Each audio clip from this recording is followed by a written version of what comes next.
Yo, and welcome to TLDR podcast, week 5. Another week, another Instagram baseball post, another middle school troll account rattled with my fantasy picks for shortstops this week.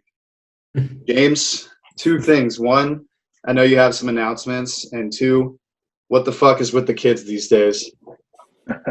Dude, I have no idea, man. These kids are just hiding behind screens, talking shit. But, it is what it is. And you're right, I do have an announcement. So if you guys all saw, and if you didn't, that sucks for you. Be on the lookout for it next time. But we're doing a giveaway. There's a $50 Amazon gift card, and we have a winner. Congratulations to AJ Garrity. He won. I'll be contacting you soon. And for everybody else out there, we'll be doing a lot of giveaways in the upcoming weeks. So be on the lookout. There'll be merch. There'll be gift cards. Like, comment, subscribe, share with your friends. There'll be more. Wow, AJ. Yeah. AJ is a lucky guy. What's up, Tyler? What's up, Eric? How's your golf game? Not going for a while. Yeah. Heard you sucked again today. Oh, Yeah, that means I really sucked then. I Yeah, lost by man. 1 stroke, man. Come I on. think now. I've come to the realization that I spend a lot of money and time doing that sport. So I think I need a lesson before I go back out there, because I started to mentally lose it today. And a wise man once said the sport was named golf because the words fuck and shit were already taken. So it's a little All the other 4-letter word. That's right. Yeah. Alex, I see you down there looking like a Justin Turner doppelganger. How you doing today? Dude, I'm good. Baseball starts this week. Ready to roll. That's why I wore the jerseys today instead of hanging them up behind me. Yeah, we're good. We're living. Tradon, I see the Chapman Hockey Town jersey in the back, repping Yes, with the assistant captain there, assistant captain. Wow. Yes, sir. Sup, boys? Hey, I'm just coming back from a well-deserved, in my opinion, vacation, and I'm ready to roll. Let's go. All right, guys. So the order this week we got for you is Tyler will be first, talking National League Baseball playoff predictions already. The season hasn't even begun yet. Second is going to be James talking the NFL AFC West Division. Yes, I know there's 4 teams in there, and yes, I know who they are, James. You didn't think I did. Congratulations, Eric. Proud for you. Third will be Alex talking MVP and Cy Young picks for the MLB, even though the season hasn't begun yet. We already just covered that. And last of not least, Tradon will be talking his NHL Eastern play-in rounds. When we come back, Tyler will take us away.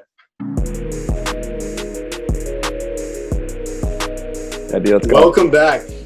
Welcome back to TLDR. That's right. The season hasn't even started yet, and Tyler already wants to talk playoffs. Tyler, let's hear about it. That's right. All right, MLB opening days. This week, guys, we have baseball games that count, that matter. I hope you guys are excited about it as I am. Last week, I talked about the American League team, so this week I'm going to go in the National League. I'm going to do this the same way I did last time, so I'm going to go division by division and kind of go from the team that's going to finish 5th all the way up to 1st for each division. So starting off in the NL East, the Miami Marlins in 2019, they lost 105 games. This team hasn't had a winning season since 2009. I don't think that's going to change this year either. They added some key vets to a young, talented team like outfielders Jonathan Villar, Corey Dickerson, Matt Joyce, first baseman Jesus Aguilar, and catcher Francisco Cervelli. I think this team really needs to take a step forward to see if that franchise is moving in the direction that they want to, but they're just not going to be competitive yet this season. Tyler, what's been their problem? They're just rebuilding. I mean, they traded a lot of guys away. Rebuilding? Since 2000, whatever it was? 2009? 2009? Yeah, it's just bad. That's an 11-year rebuild, bro. Bad. It's just Dude, bad ownership. this literally you're describing the Edmonton Oilers, right? Yeah, it's bad. I mean, they had guys like Christian Yelich, Marcell Ozuna on their team and they traded all those guys away. They also had their 8th pitcher die in a boat crash. That didn't help either. Does not help the Yeah. pitching side of things. Yeah, so the Marlins have been going through a rough go of it the last decade or so, and hopefully, like I said, this season it'll kind of go in the right direction. yeah, they're still not in a good spot. In fourth place, I have the Philadelphia Phillies. This is a team that has pretty high expectations, a pretty high payroll. Last year they finished 81-81. I think this is going to be another disappointing season just because of that division. It's just really tough. They added Didi Gregorius and Zach Wheeler.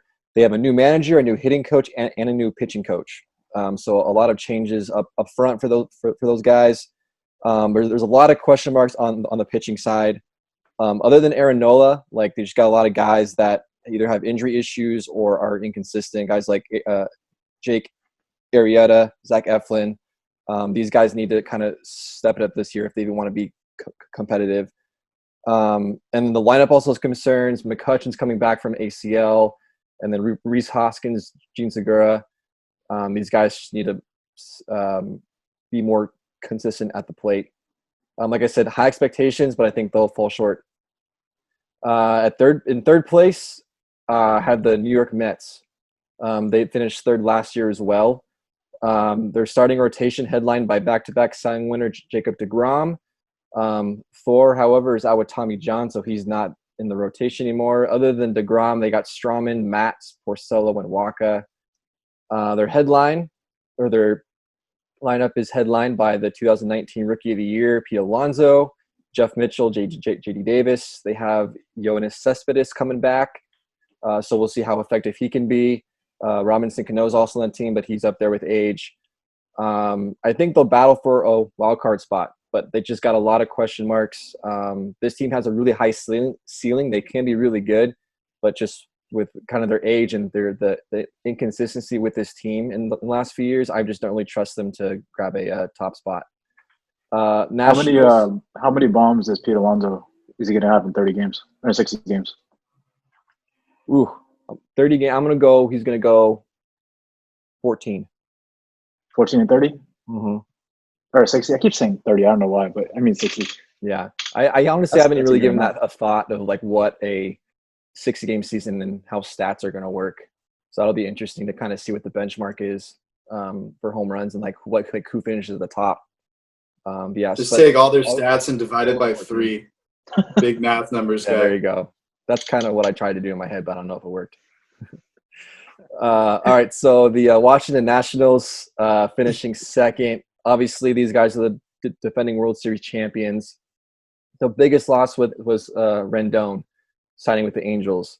But they still got a pretty good lineup. Juan Soto, Howie Kendrick, Starlin Castro, Eric Thames, Carter Kieboom is this unproven prospect that hopefully can step up and replace Rendon at third. They probably have one of the best rotations of baseball. Scherzer, Strasburg, Patrick Corbin. Doesn't get much better than that, than those 3 guys.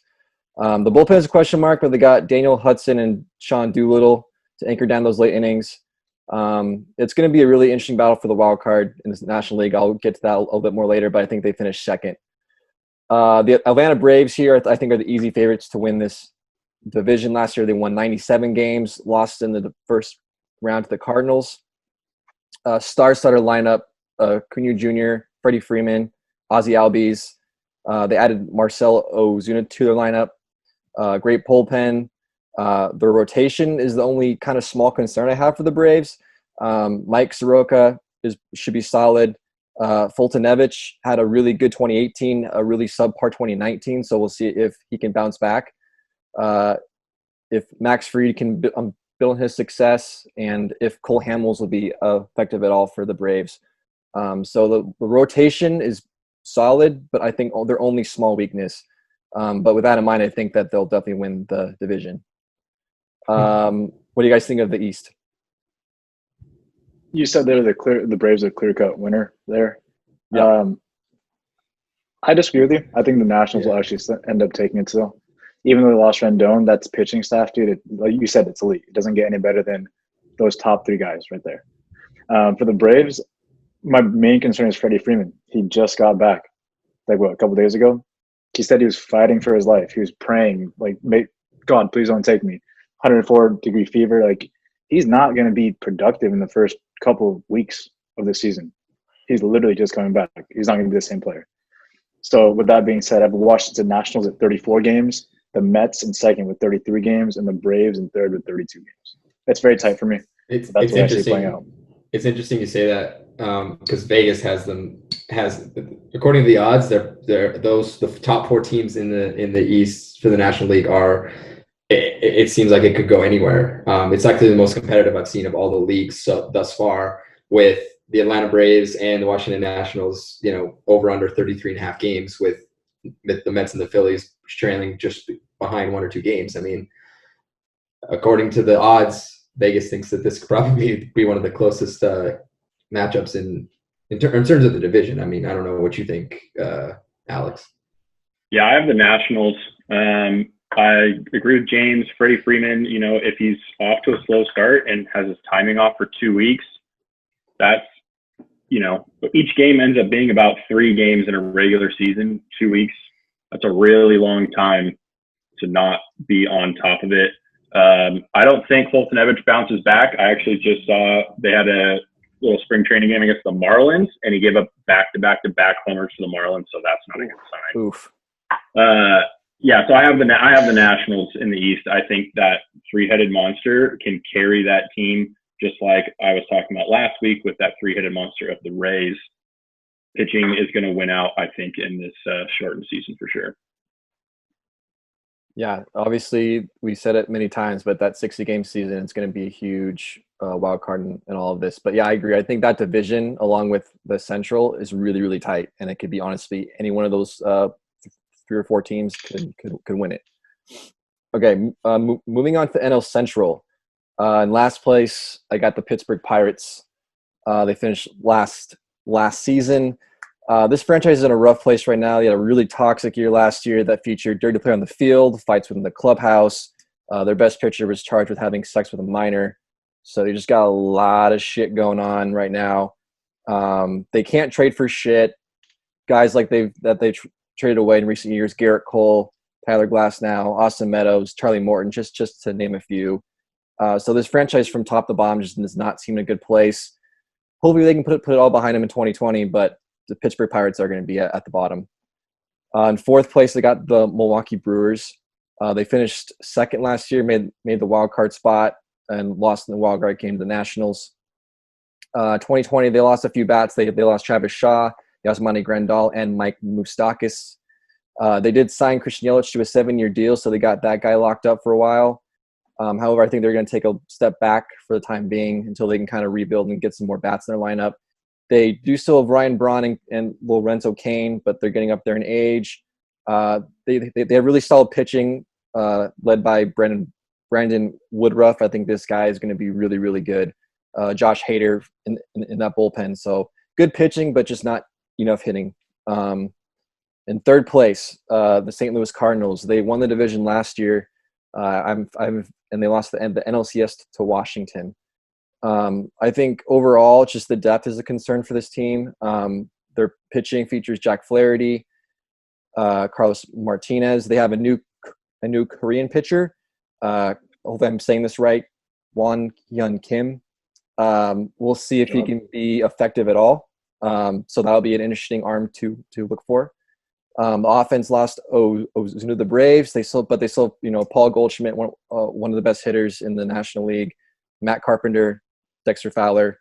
But besides that, I don't think their lineup is that deep.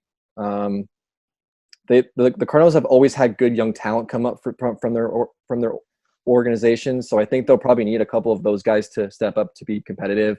Like I said, just this division is too tough. I think they'll finish third. In second place, I have the Cincinnati Reds. Here comes the big red machine, you guys. This team has gone through a few losing seasons the last few years, but I think this shortened season, they're going to be really, really good. Their lineup, Eugenio Suarez, he hit 49 home runs last season. They signed Nick Castellanos, a great hitter from Detroit. He got traded to the Cubs last season. Mike Moustakas signed a 3-year deal with the Reds. Joey Votto is one of these guys that he's old vet. He had a really rough year last year, so I don't know if that's a sign of regression, but he's still a huge threat. So they just got a lot of good bats in that lineup. They're starting pitching, Luis Castillo, legit. Sonny Gray is kind of bouncing back after a few rough seasons. Trevor Bauer, weird guy, but a pretty good pitcher. And then Anthony DeScalfani showed signs of some real good pitching last season. I think he adds to that this year. So this is kind of my risky pick, kind of out there pick. But I think the Reds are going to finish second, and they're going to compete for a wild card spot. And then I have the Cubs finishing at the top. They did have a disappointing 2019, but let's not overlook them. They still have a great rotation with John Lester, Kyle Hendricks, Jose Quintana, and Yu Darvish. And their lineup has Chris Bryant, Javier Baez, Anthony Rizzo, along with Kyle Schwarber and Wilson Contreras. They have good depth. I think that they bounce back and win the 2020 division in the Central. What do you guys think? I have the Cubs finishing 4th. Damn. Wow. Yeah, I'm not a finishing fan of the David Ross hire. I think that's weird to hire your someone that was literally playing on that team literally 4 years ago.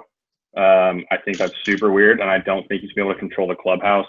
So I have the Cardinals winning, and I have the Brewers finish second. Reds, Cubs, Pirates. It's another close one. I mean, talking 1 or 2 games, separating each other in terms of the odds. So it's could go any which direction, just like kind of like the East, I'd say.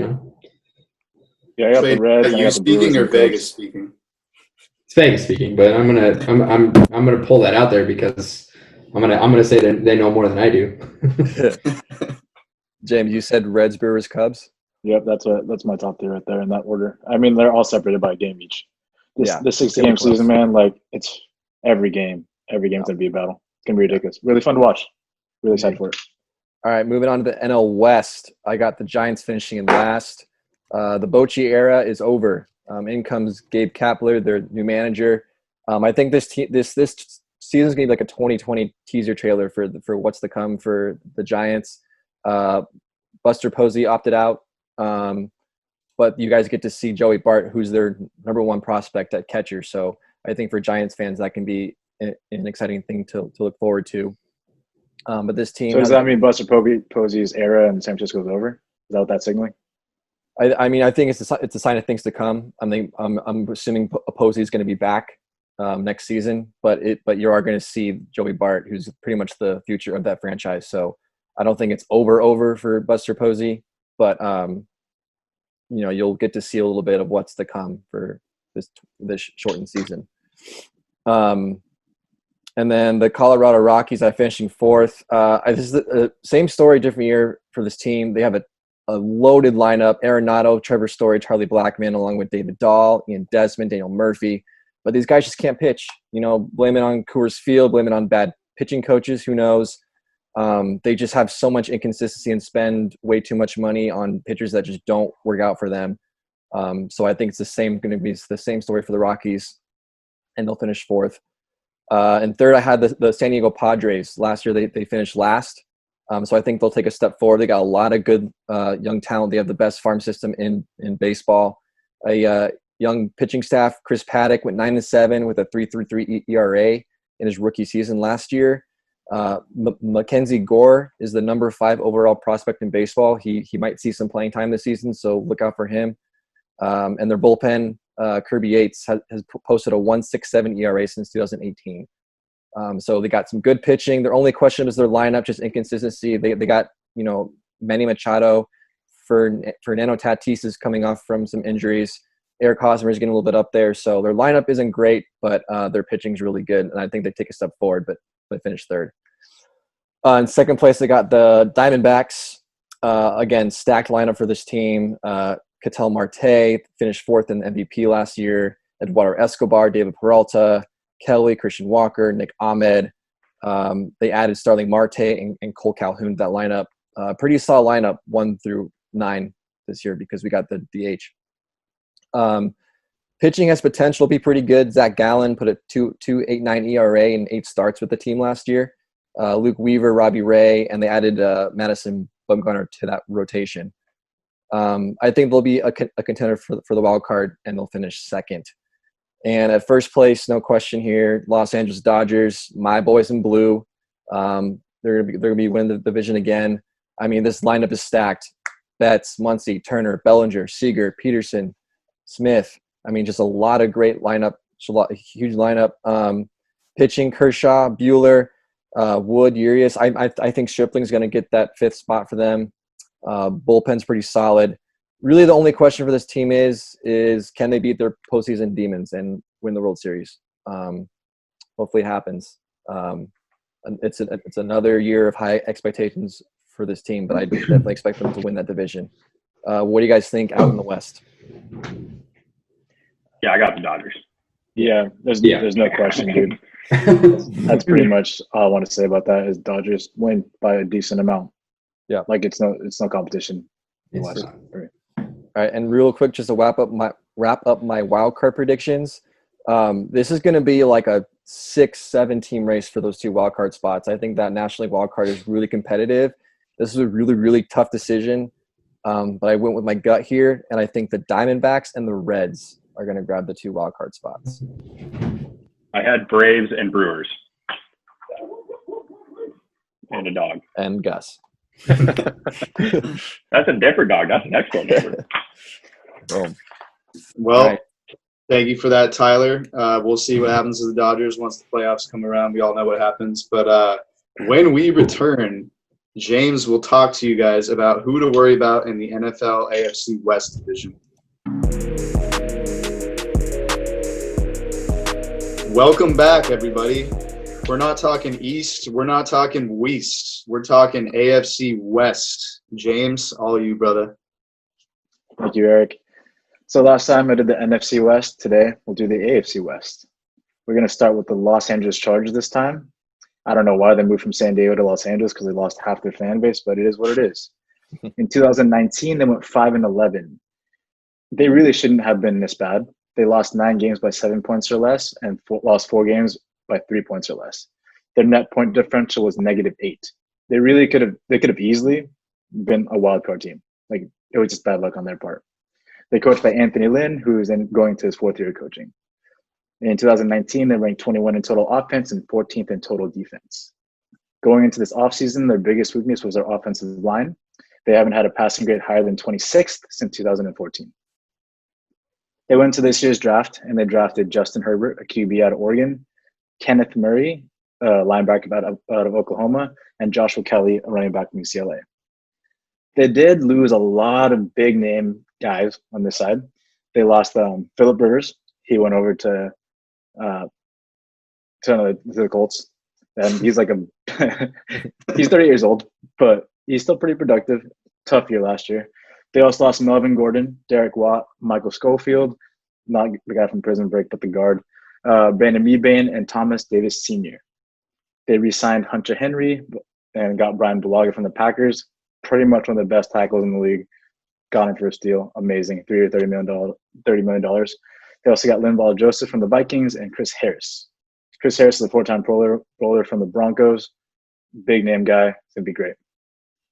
My prediction in 2020 is that they go 10-6. Like I said before, they really weren't that bad of a team. They were really just a couple plays away from being a 10-6 team or a 12-4 team. They lost a lot of big name guys, but they're still an elite defense. Like that D-line, amazing. You got Joey Bosa, you got Melvin Ingram, and now you got Linval Joseph. And their secondary, with exception of the free safety, is top tier. On offense, I think a lot of people are sleeping on Tyrod Taylor. He's an efficient quarterback. He's mobile, doesn't make mistakes. He hasn't been getting that workload yet, though. And I think here, when he has the love of the coaches and has that opportunity, he's going to shine. And you still also have Austin Eckler, dude, coming out the backfield. He's a monster. What do you guys think? Yeah, I don't know if Tyrod Taylor's going to stick around. I think if they get off to a poor start, they'll throw Herbert in there. Still Keenan Allen, probably a top 10 receiver. Probably right around that number 10. I had him going 7-9. That defense is legit. Yeah, I think that's kind of all I got to say on the Chargers. Yeah, I agree with you, Alex. I think record-wise, 7-9. I just think there's a lot of question marks. They lost Phillip Rivers. James, like you did mention, they lost a lot of games last year, but by close margins. So I don't think this team was as bad as a lot of people think. So So I think they will be competitive, but I think it's a tough division. I don't see them finishing with a winning record this year. Yeah, they're going to go 8-8. But Tyrod Taylor, when's the last time he actually played some minutes? With the Browns, he lost to Baker Mayfield. Yeah. So we'll see how it is, like what Alex is saying, if he has that rusty start or not. That's going to be big for them. Any thoughts, Tradon? Because everything's been said. I mean, I wouldn't even. I'd be surprised if they even made it 8-8. But I think they're just going to struggle. But so you say their defense is solid, so maybe they can pull out a few games. But I don't have very much trust in Tyrod Taylor just based on his lack of playtime. I think that's the big question mark I have. But I mean, I think he's shown some glimpses of hope, but we'll see. Talking about fantasy, as mentioned earlier, you guys hit the nail right on the head. Tyrod Taylor is not being drafted. He's only being owned in 3.7% of leagues. So, yeah, not even close. The big one here is Austin Eckler. His ADP is 22, running back number 12. He's projected to do 237 points with 7 total touchdowns. I think he's being taken a little high here. He's going to take a step back because Tyrod Taylor is a QB. Tyrod Taylor is a mobile quarterback. He's not Philip Rivers. He's not going to check it down every single time. He's going to make plays with his legs. So therefore, the reception count, especially in a PPR league, that's going to go down. Do you guys agree with that? Yeah, absolutely. Okay. And then Keenan Allen, wide receiver, ADP is 56, going as wide receiver 21. He's projected for 211 points. Right now, he's going after Calvin Ridley and Robert Woods, but before T.Y. Hilton. If you had a chance, would you take Robert Woods or Keenan Allen? Robert Woods. I might take Keenan Allen. I take Robert Woods for the fact what you just said about Tyrod Taylor rushing more than throwing. Goff is for sure going to throw more than rush. So that alone, I'd pick Woods. Fun fact about Keenan Allen, he's been targeted 758 times in his career, and 751 of them were from Philip Rivers. Brand new quarterback for him. This is going to be different. Lastly, you have Hunter Henry, great tight end, if you can say healthy. ADP is 97, tight end number 9. He literally catches everything in the end zone when he's healthy. So the biggest question mark is he going to stay healthy? Now we move on to the Las Vegas Raiders, another team that relocated, formerly known as Oakland Raiders, for everybody who didn't know. But 2019, they went 7-9, coached by John Gruden, who is entering his 14th year of coaching. They were mediocre last year, ranked 24 in total offense and 24 in total defense. Their weakness going to the offseason was their secondary. That's been their biggest problem for the decade. They also need some wide receiver help too. You guys remember that whole AB saga? Like, they need wide receiver help. So they went into the draft and they drafted Henry Ruggs with their first pick, number 12.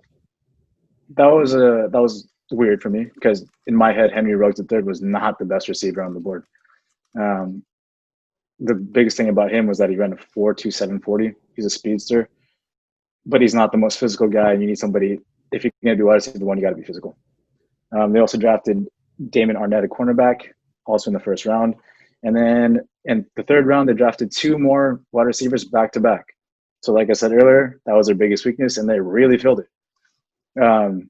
Players moving on after this offseason is Mike Glennon. If you guys watch Hard Knocks, terrible quarterback. Funny guy. They're also losing their starting cornerback, Darryl Worley, Montez Burfict, Carl Joseph as a starter, and Khalil Whitehead, the linebacker, is also gone. They signed Marcus Mariota for 2 years, $17 million. Nelson Aguilar from the Eagles. They got Jason Witten, 38 years old. He's probably not going to do much, but he's a good guy to have in your locker room. Carl Nassib, the math guy from the Browns a couple years back on Hard Knocks. Corey Littleton, that we talked about last or 2 podcasts ago. And Jeff Heath. They also re-signed one of Alex's assholes, Richie Incognito, to a 2-year, $12.7 million deal. He's a really good offensive lineman. My prediction, but he's an asshole. But whatever, he's a good offensive lineman. My prediction is that the Raiders finish 7-9 again and miss the playoffs. They're trying to start over new. It's just not going to happen, man. They're not a good team. What do you guys think? Yeah, I also have the Raiders at 7-9 as well. Pretty much agree with everything you said. It's really weird to see the Las Vegas in front of their name. When I was writing my notes, I wrote down Oakland and had to cross it out and then put Las Vegas, even though I literally just read the Las Vegas Raiders. Because you're Dope-ass- dyslexic. Yeah. Dope-ass new stadium, though, in Vegas. I've been going 5-11. I'm not a big John Gruden guy. I don't really think he's all that impressive. I've heard he was not that pleased with Derek Carr when he came in. So I could see if they get off to a poor start, giving Mariota a chance, who has been successful in this league before. He lost the job in Tennessee to Ryan Tannehill last year, but he brought the Titans to the playoffs before. I think there's a possibility Mariota ends up being a bigger factor than we all expect. Josh Jacobs will be a fantasy beneficial running back for sure. They should lean more heavily on him, and maybe they'll do better than I expect. Like you said, Josh Jacobs will be leaned on heavily. Last year, he was injured the majority of it. Fantasy value this year, he's going at pick number 21, RB number 10. He's projected at 238 points. I think he might actually go a little bit higher just because I don't know if Derek Carr will succeed, which gives way to Marcus Mariota. And Mariota he doesn't throw deep bombs. He's going to check down. Josh Jacobs is going to get the ball more, a.k.a. more fantasy points. I think he should go higher than his ADP is suggesting. Other than that, you also have Henry Ruggs. He's the only wide receiver worth being drafting for the Raiders. Right now, his ADP is 111 as wide receiver 38. He's projected to go 169 points with 5 touchdowns. And the biggest name for fantasy in the Raiders is Darren Waller. That guy was a machine last year. Everybody, wow, came up out of nowhere. He has a great story, great guy, overcome a lot of drug overdoses. But his ADP is 54, and he's going as tight end number 5. He's being drafted before Gronk and after Mark Andrews, which I think is a fair assessment right there. I think that's a really good spot for Darren Waller. What do you guys think? I agree. He's value. Okay. So, Moving on to the Denver Broncos. 2019, they went 7-9. Coached by Vic Fangio. Had his first year last year. Their offense was horrendous. They ranked number 28, but their defense was stellar. I mean, they're top 10 in defense. The biggest thing for the Broncos heading into the offseason was getting a wide receiver to pair with superstar Cortland Sutton and also cornerback help. And so they did just that. With the pick 15, they drafted Jerry Jeudy out of Alabama, which I thought was the best cornerback or wide receiver in the draft anyway. He's a refined route runner that can get open at any time. They also drafted KJ Hamler, a wide receiver out of Penn State. He has a 4.27 40, but he does have a drop problem.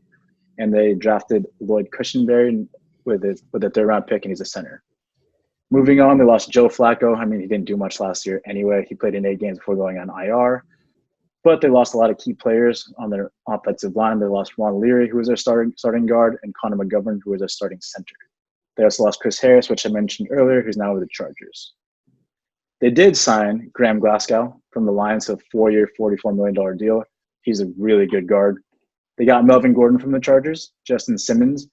They re-signed Shelby Harris, and they also got AJ Boye from the Jags. My prediction is that this year they go 9-7. I think they flipped that record around. I think Drew Lock showed a lot of promise towards the end of the year there, and now he has really good weapons in Jerry Jeudy and Cortland Sutton. Like Cortland Sutton he's a bona fide superstar. He hasn't shown it yet just because he hasn't had a good QB, and I think Drew Lock can provide that for him. They have a decent O-line, but it really just depends on how Cushenberry, the rookie center, performs. They do have an elite safety combo in Justin Simmons, Kareem Jackson, and that D-line with Von Miller still very scary. What do you guys think? I have them going 10-6.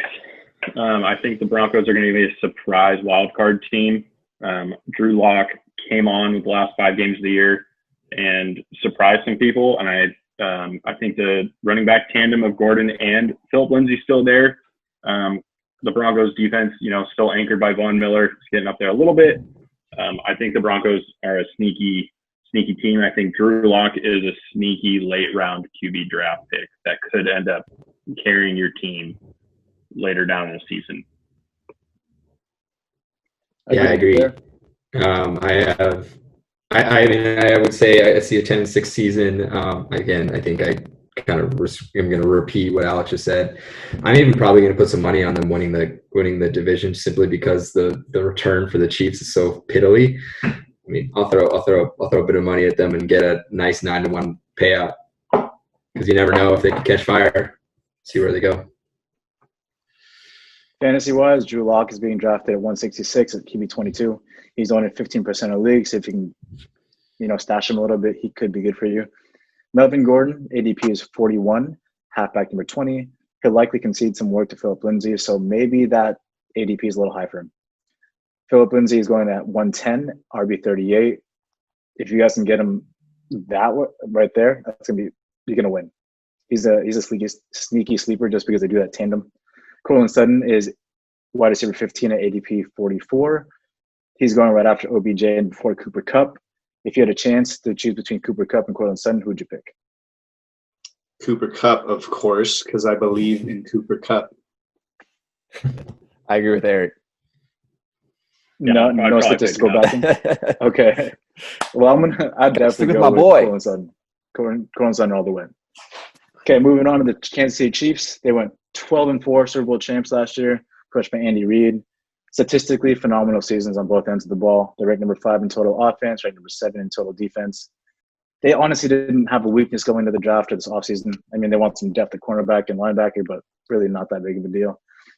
With the first pick of the draft, they picked up Clyde Edwards-Helaire out of LSU. He's an all-purpose back, and I think Andy Reid finally got the guy he wanted at running back. I think he's going to be the dude. He's going to replace Damian Williams. Sorry, man. I love Damian Williams, but this guy, he's going to be the guy. They also got Willie Gay at linebacker. He's going to be their starter right off the bat here. They lost LaShawn McCoy, who didn't play much anyway towards the end of the year, Emmanuel Ogbah, who also didn't play a lot, and Kendall Fuller. But they did re-sign Patrick Mahomes to this massive 10-year, $503 million deal. They also re-signed Chris Jones, that D lineman, to a 4-year, $80 million deal. I don't know where they're getting the money from, but it's blowing my mind how much they can re-sign these guys for. My prediction is they go 12-4, basically the same thing they did last year. They pretty much have everybody they have on offense the same, so there's not much change there. What do you guys think? I mean, let's be real. They're gonna win the division. They're gonna be Super Bowl favorites, I think, too. Yeah, I'm 13-3. I think Hardman takes a big step forward. I think he probably pushes Sammy Watkins out, and he's going to be the number 2 guy after Tyreek Hill. So he might be someone I'm targeting in drafts once we get around to fantasy football drafts for sure. Fantasy football-wise, Patrick Mahomes is going at 14, QB number 1. He's being drafted ahead of Lamar Jackson. I know that's questionable for some people. What do you guys think? Who do you guys have at quarterback, Patrick Mahomes or Lamar Jackson?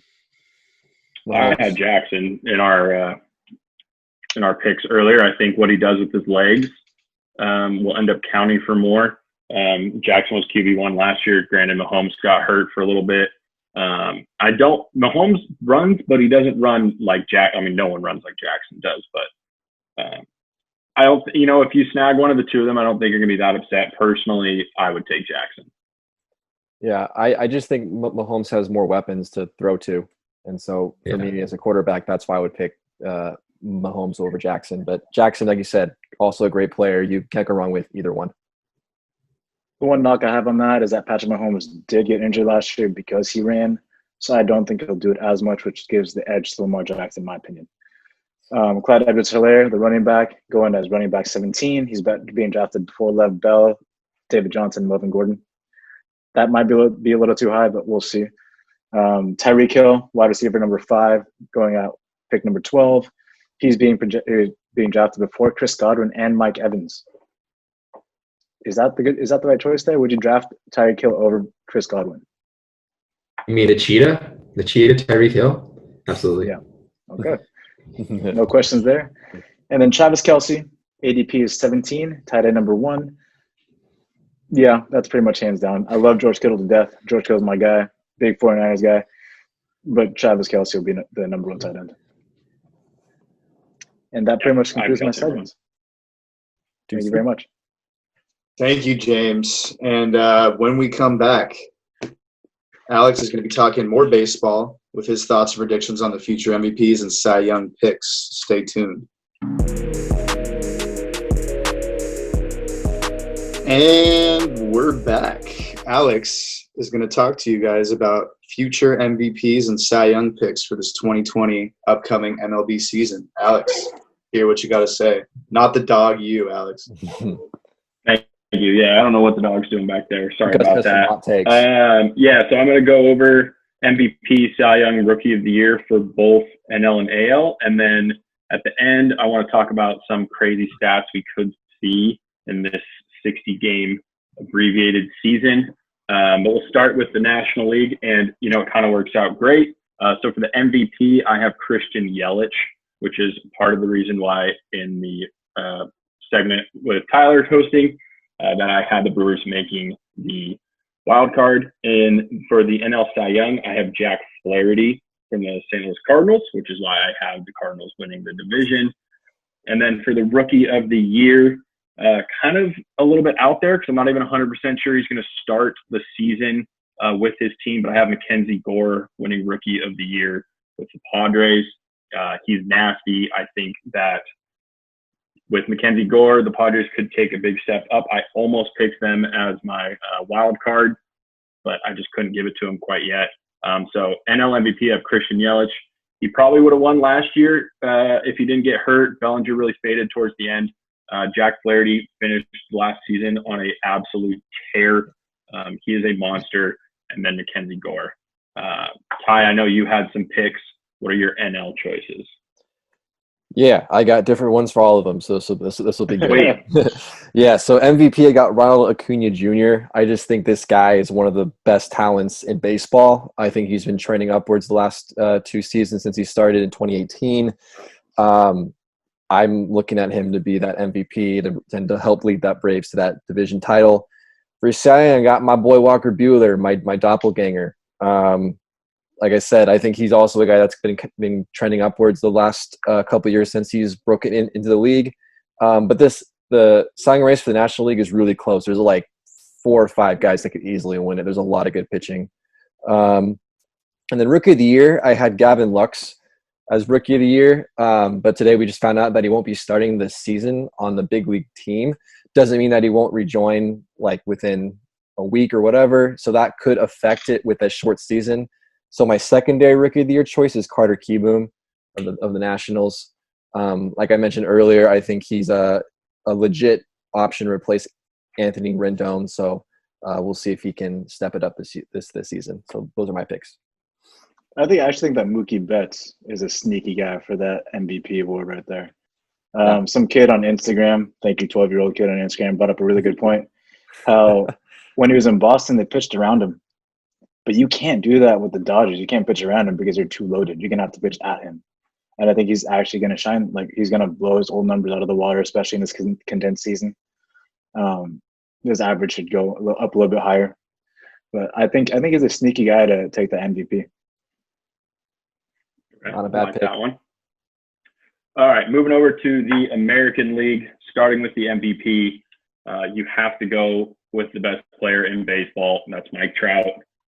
He probably should have 5 MVPs already at this point. He's probably the best player to ever play the game. He's definitely the best player I've ever seen play in person. I think the Angels have a retooled lineup. With Rendon protecting him, Trout should just go off this year. So I have Mike Trout winning the MVP. For the Cy Young, I kind of went a little out there. So I'm going Mike Clevinger of the Cleveland Indians. That's, again, based off of my pick from last week with the Indians winning my pick to win the AL Central. Clevinger was hurt, but now with the season getting pushed back, he should be good to go. I think Clevinger could end up being a top 10 starting pitcher fantasy-wise, so I think he's going to sneak in with that AL Cy Young. I was really trying to steal him from James in fantasy baseball, but he wouldn't do it. And then for Rookie of the Year, I have Luis Robert of the Chicago White Sox. They've pretty much said he is the next Mike Trout. He just hit a bomb in one of those inter-squad games. He's the Number one prospect that's not named Wander Franco, I think Luis Robert, and he's already going to be on the big league team. He's already been signed to a big league contract, and he's never played a game in the show. So Luis Robert for my AL picks. Boys. Yeah, like those hands picks. Hands down, Mike Trout. For the Cy Young, go ahead. For the Cy Young, you didn't pick Garrett Cole. I think Garrett Cole, dude, he might, in my opinion, he might be the best pitcher in baseball right now. Like there's a reason why he got paid all that money to go play for the Yankees. Like, I think last year. Who won last year?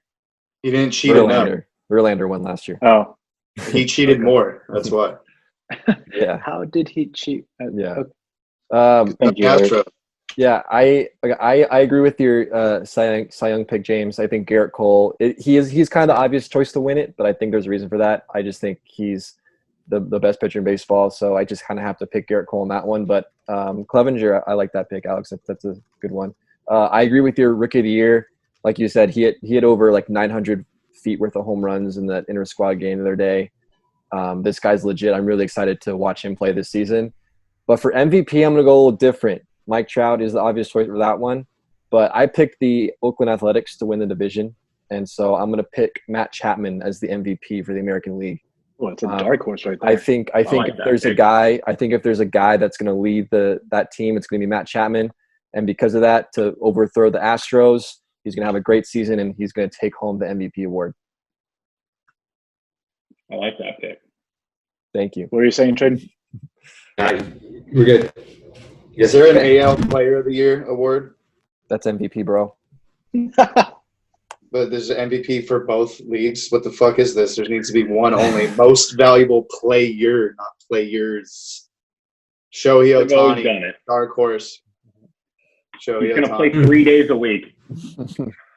Have to sit him every other day because he can't play. Nah, Shohei's never going to. He is very exciting to watch, though. He is very exciting to watch. I did say he might be the most exciting player last week, so you Angels fans can suck it. I would also like to point out I fucking got a great trade with James in fantasy baseball. I need to keep my name, dude. Shohei Ohtani for Aaron Nola and Ryan Yarbrough. Dude, nasty. James, you fucked up. You just got to do. You fucked up. Do what you got to do. Fucked up so bad.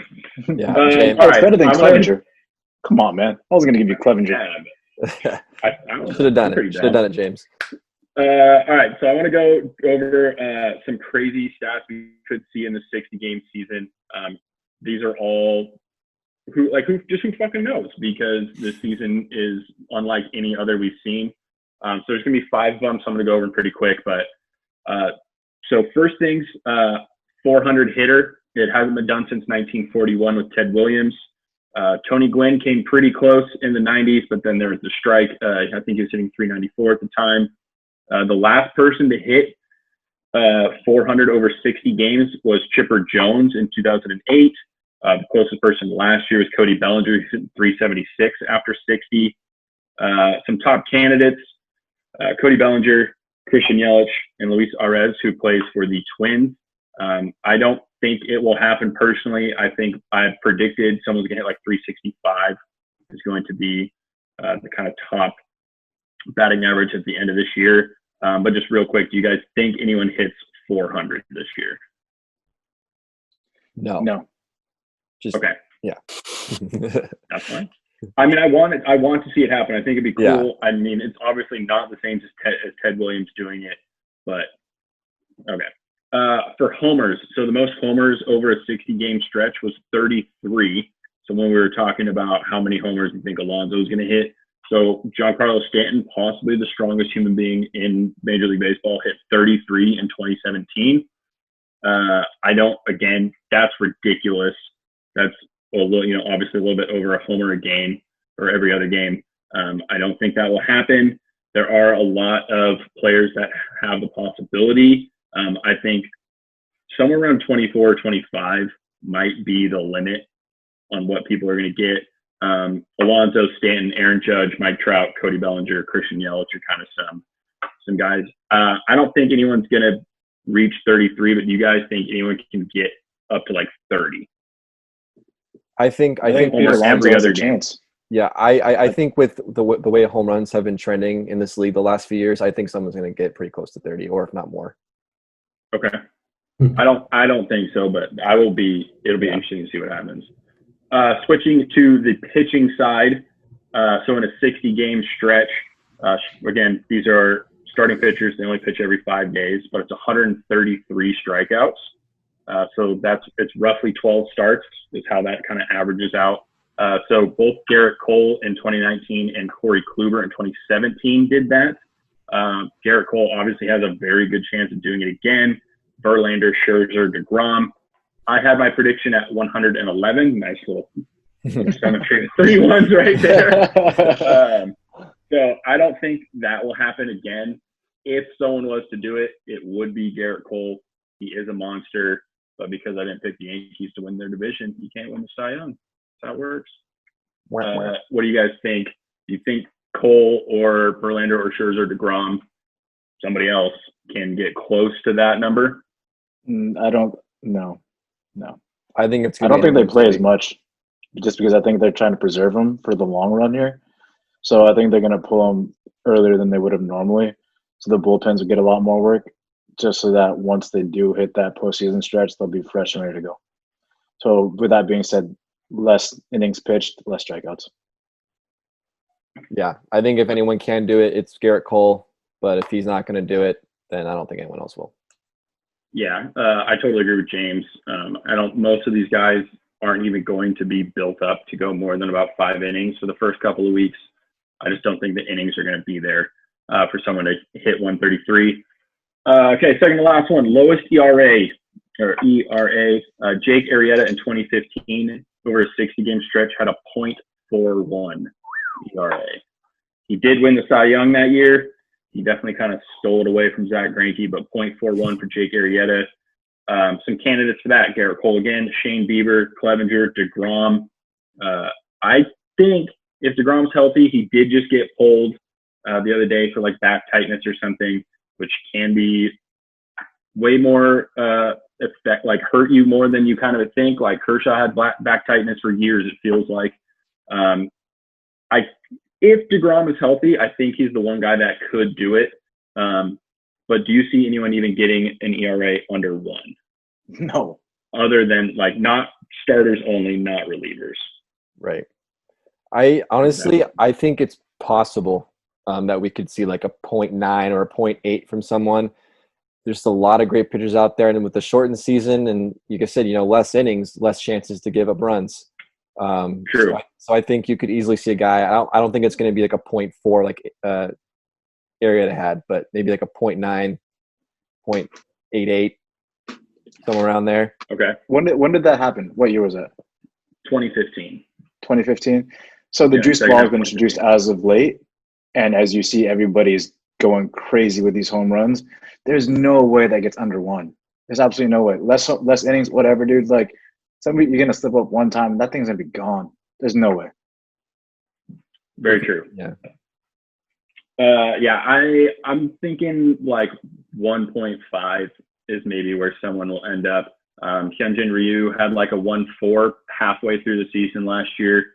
I don't think he will do it again because he moved to the AL East, but I think like 1.5. And then my very last one is the best team record over a 60-game stretch, and that is my boys Los Angeles Dodgers. They went 51-9 over a 60-game stretch in 2017. That is bonkers. There's no way anyone does that this year. I actually have the best record. I think the Dodgers end up with the best record at 43-17. So that is as close as they can get, and that's still 8 games difference. But what do you guys think? I'm assuming you're going to agree with me that no one's going to get that close to that. Oh, no. Yeah. I mean, I projected the Dodgers to go 37 wins, so 43 might be a stretch, but it's definitely plausible to swing a couple of those games. There's a chance. And if anybody's going to do it, it's going to be the Dodgers. They're stacked all the way around. Yeah, I think the Dodgers too. You also look at the division that they're playing. That team compared to the rest of the division is probably the biggest mismatch there is. So I think if there's a team that can get in those mid-low 40s, I think that the Dodgers will do it. Yeah, I agree. The Yankees obviously have a chance. They're very stacked. I think they're going to get there more like the 37, 38 kind of range. But that's it for me. I hope, we see some crazy stat in this 60-game season. Obviously we didn't really think that we will, but you never know. That's the beauty of baseball. You might, not that you can go to a ballpark, but you never know. Something crazy might happen. I think D. Gordon's going to hit like 37 home runs. Sounds like him. Yeah. Thank you, Alex. When we return, guys, one last segment. Tradon is going to give you the facts and the fiction on the NHL East play-in round.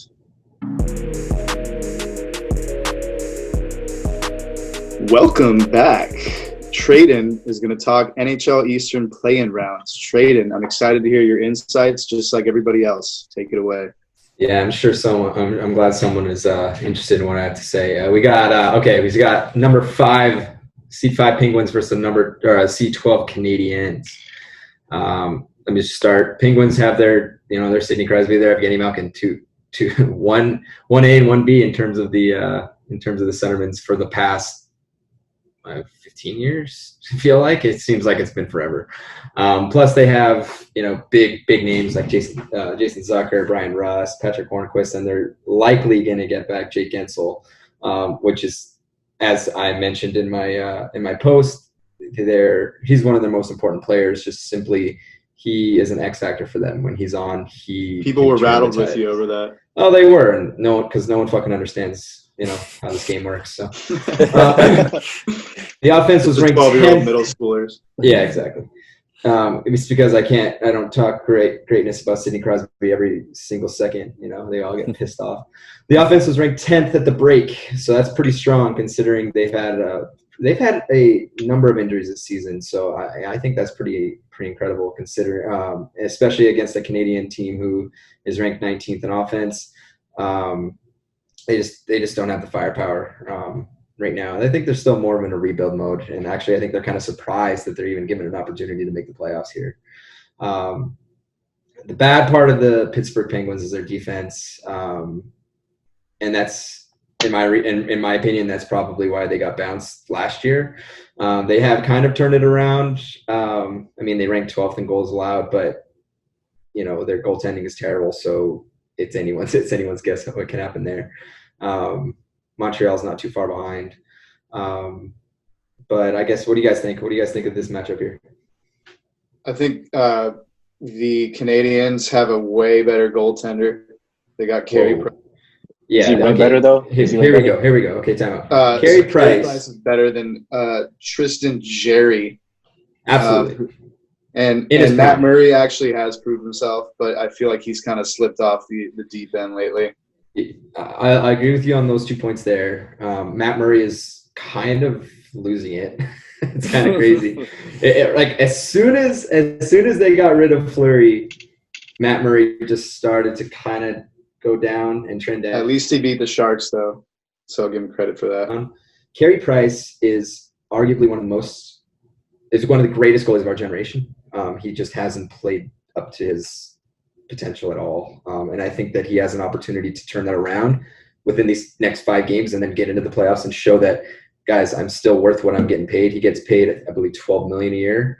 I'd have to double check that, but I'm pretty sure it's $12 million, the highest paid goalie in the league. And he does not play up to that. And I think if he did, the Montreal Canadiens would be in a much different position. What about you, Alex? Yeah, I have Pitt in 3. Price could carry the Canadiens for sure. I just don't think they have enough to deal with the offensive firepower of the Penguins, especially, kind of what I talked about with the Wild last week. Obviously, the Penguins they've won 3 cups. Crosby has 3 cups. They know what they're doing. They've now rested their legs. I had Pitt in 3. I don't really think this is going to be much of a series at all. Yeah, I think we agree. I think we had him going in 4. I had him going in 4 because I had to give the Canadians something. But I think I don't fuck them. James, I think you said 3-0 as well, Pens in right? 3. Yeah. All It's right. not even like it's easy. Yeah, it's pretty easy. I also have Penguins in 3. I got Habs So- in 5. And that's Wow. what skewed our rankings. Yep. Okay, moving on. Seed 6 Hurricanes versus the Seed 11 Rangers. Offensively, the Rangers rank 5th in goals per game, but really, that's really only held up by the amazing season of Artemi Panarin and the incredible goal scoring of Micah Zibanejad. It's pretty much the only two are producing anything. So they're kind of like a two-headed beast, but they have nothing behind them. Carolina's a little bit more, I'd say they're a little bit more balanced, but they just don't have quite that oomph. But if we're talking about playoffs, depth is important. So I think that it could go any way. I think that the Rangers are going to need bottom 6 to do something to go forward here. And you look at Carolina's defense. I mean, they have a strong defensive core, both defensively and offensively for that matter. Dougie Hamilton should be back, and he's one of the league's best. He's a leading candidate for the Norris, almost seemingly every year. And New York has no one behind them. I think they're ranked 23rd in goals allowed per game and 30th in shots allowed. When you're giving up that many shots to a team that is a little bit more balanced up front, I mean, it's a recipe for disaster. A little bit more, we got Carolina's goaltending. I think is their biggest weakness. Peter Mrazek. From what I can always remember, Peter Mrazek has always been an goalie. He played up in Detroit and as a backup, and he never took off. He finally took the reins from who was it back then? I don't remember. Jimmy Howard. Was it Jimmy Howard? Yes, that's who it was. Oh my God, Eric added something that actually made sense. Talking hockey, not baseball, dude. Hockey history.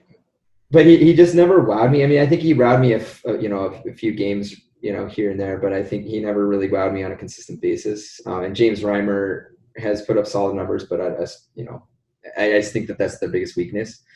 And then you have the Rangers side. I go back to the Oilers, how they had a two-headed beast and they were sharing the net mining between Mike Smith and God, I can't even remember my own damn goalie. It's been a long week, boys. You talking the Oilers? Yeah, fucking Koskinen, Jesus Christ. Jesus Christ. All right, boys. It's been a long week, all right? Too many A lot of Trulies. White Claws. Yes, way too many Trulies. It's Tuesday. The Rangers have been running Hendrik Lundqvist, Alexander Gorgiev, and these rookie Igor Shesterkin. Love that name. These guys, I mean, they all have pretty solid numbers. Even Shesterkin, who has a small sample size, but he has the strongest numbers. I think that they could really go anywhere. They can really fit whoever's hot and let her roll. I don't know what you guys think about this series. I think this goes to 5. I think for me, this is classic offense versus defense all the way through. So whichever way the puck falls, that's what's going to decide the game. It's really going to be. So who do you It's got? going to come down to luck. I got the Canes going in 5. We had actually the Rangers going at 5. Yeah, I I did. had the Rangers going in 5. I didn't. Canes in 5, bro. I got Canes winning this series, whether it's 4 or 5 games, but they are 4th in ranked in penalty kill. That's probably one of the most important things you could have in the playoffs. Kings, when they won their 2 cups, we always bring it up. They were number 2, I believe, in their penalty kill. If you have the squad out there that could stop the power plays from scoring, that's pretty crucial in the playoffs. So, Which actually, I have to admit that ranking did you say Carolina's ranked 4th in penalty kill at 84%? I see. That actually surprises me, considering your goaltender is the reason that you're typically the reason that you're in the top 10, if not in the top 15, and being ranked 4 with goaltending that's is pretty incredible. That really shows how much of shot suppression that those defensemen on the second in block shots. Yeah, there you go. There's your answer right there. Yeah. And I think you're right. I think that special teams may play a big part in a tight series like that. Moving on, let's look at the 7th-seeded Islanders against the 10th-seeded Panthers. We don't really hear about these teams much besides the Islanders fans being fucking terrible and not knowing where they're going to – I literally don't know where the Islanders are going to play every week, let alone every season. They play a very defensive system under Barry Trotz. Barry Trotz, to me, is kind of their most important person on the team.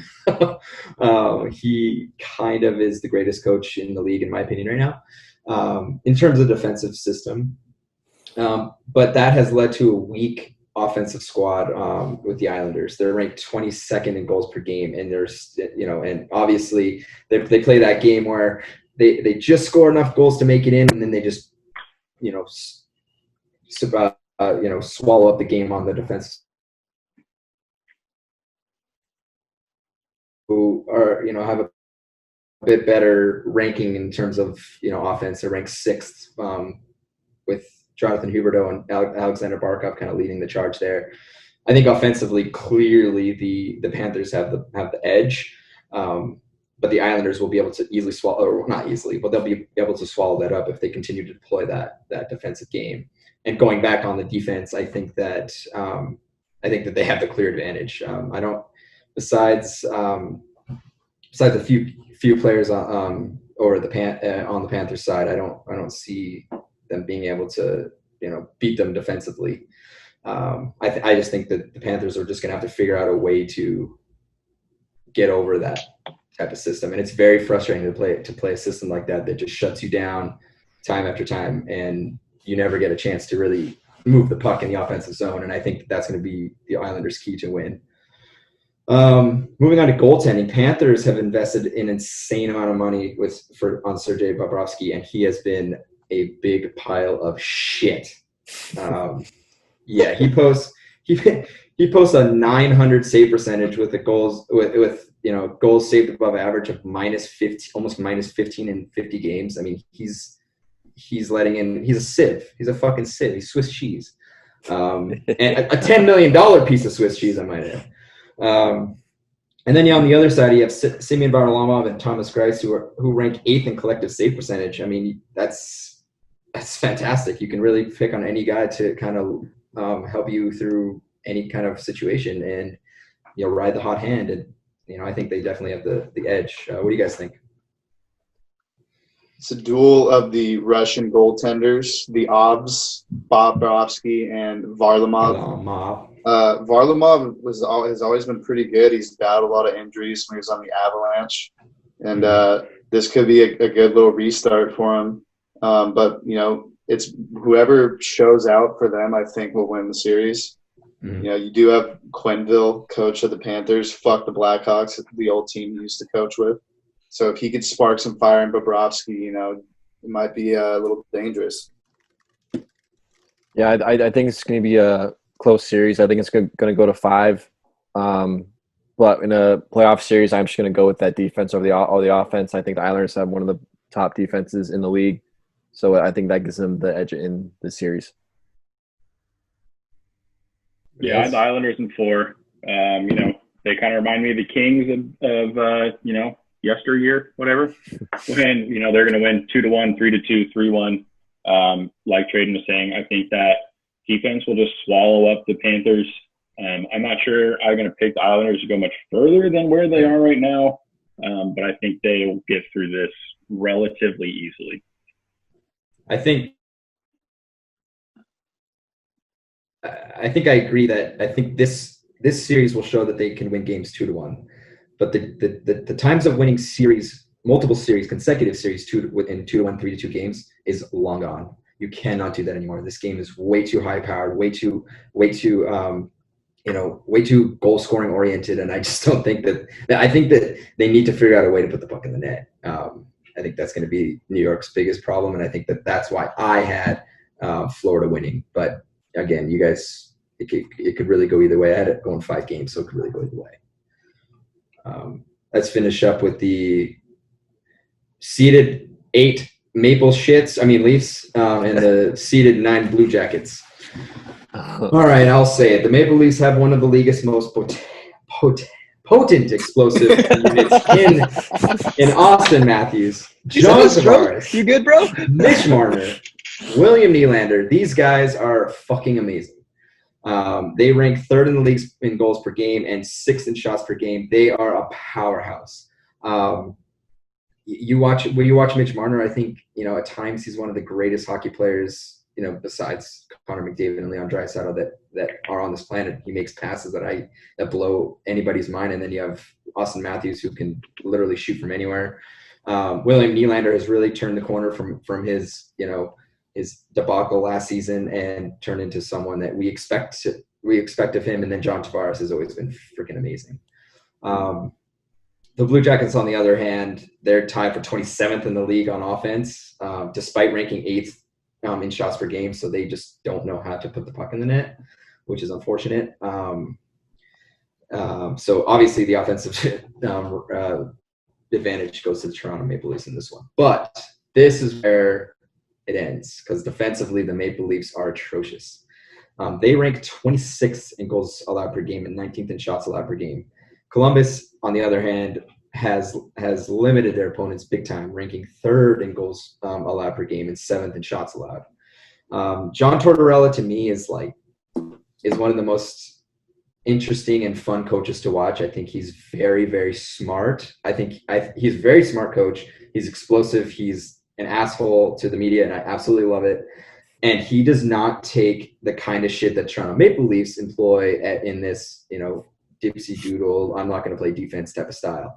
Also on the defensive side for the Jackets, they got Seth Jones, who is going to win a Vezina in the next couple of years, in my opinion.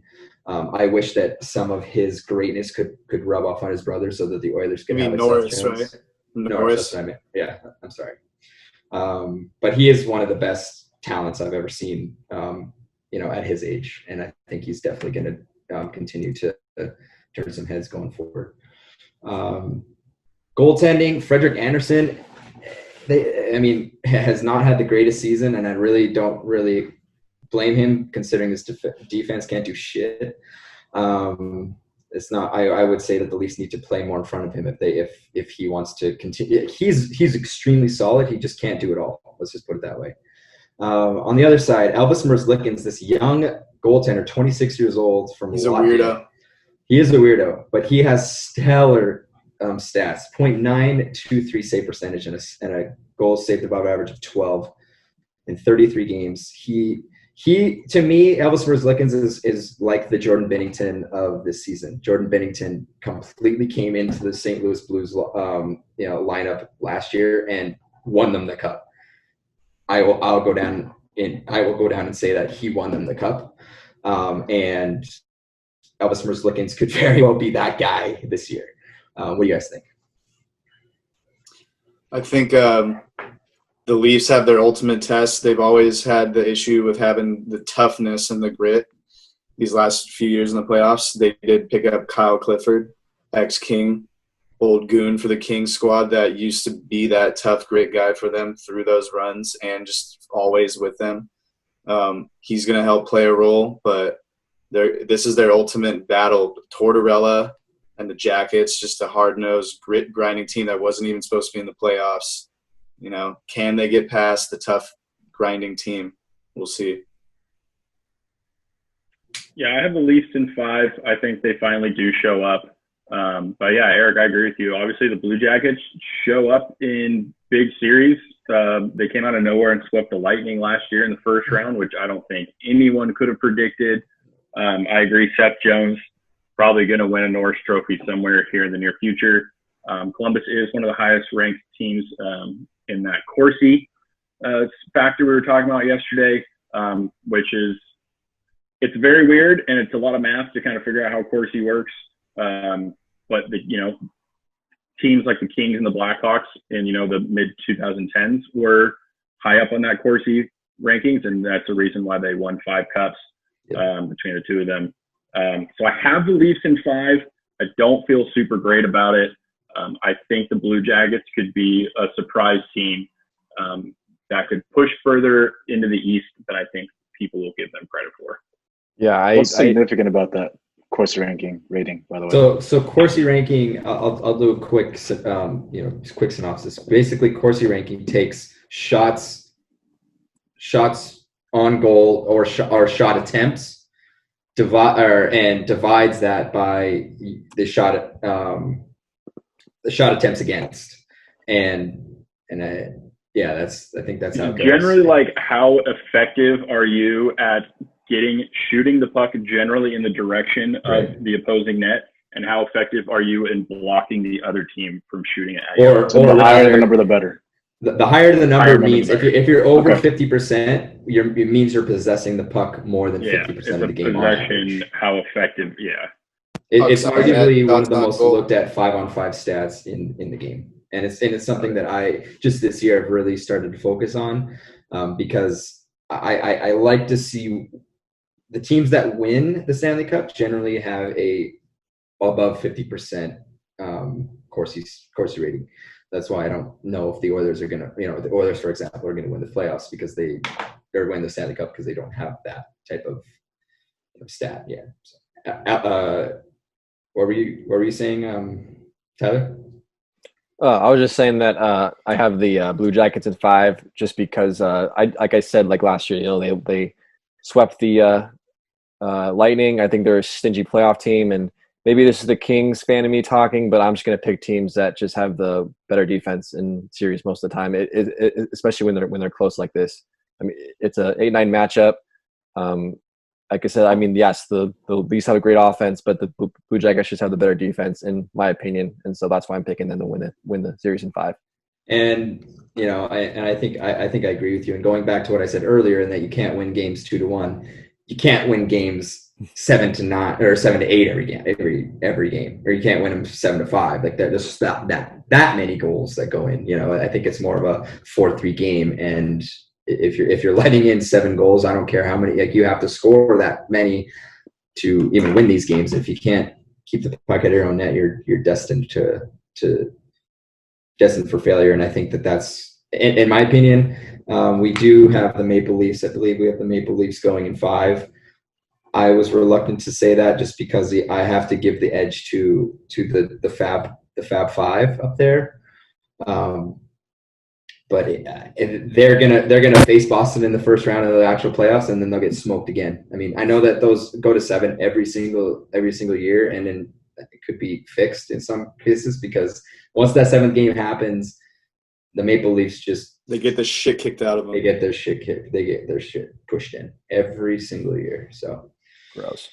It will be a test for Elvis, though, having to face that Fab Five on the other end. It definitely will. It definitely will, and I think it'll be interesting. But we have the Maple Leafs going in 5, but I really hope the Blue Jackets make it in 5. Columbus. So that's all right, I had, guys. Well, thank you, Tradon, for that. That was some great insight, and I'm glad I actually had some facts to chime in on with. So yeah, guys, just to remind you, follow us on social media. You can see all these people getting rattled, not just with me, with Tradon, with Alex. Somehow now, all of a sudden, they're agreeing with Tyler. That's right. Because it's all these. Dude, they think I'm the smartest. They call me guys. At a perfect list. I got a perfect list comment. I think that was like a 12-year-old troll account. Hey, yeah. I'll take it. I'll a compliment's a compliment. Exactly. Yeah. So follow us on social media like these crazy 12-year-old middle schoolers, and go like our podcast. Give us a 5-star rating because you love us and because we're really 5-star podcast hosts. One for each athletes. Of us. Yeah, one for each of us. Exactly. Big math. But yeah, share with your friends, Apple Podcasts, Spotify, and thanks, guys. Keep listening.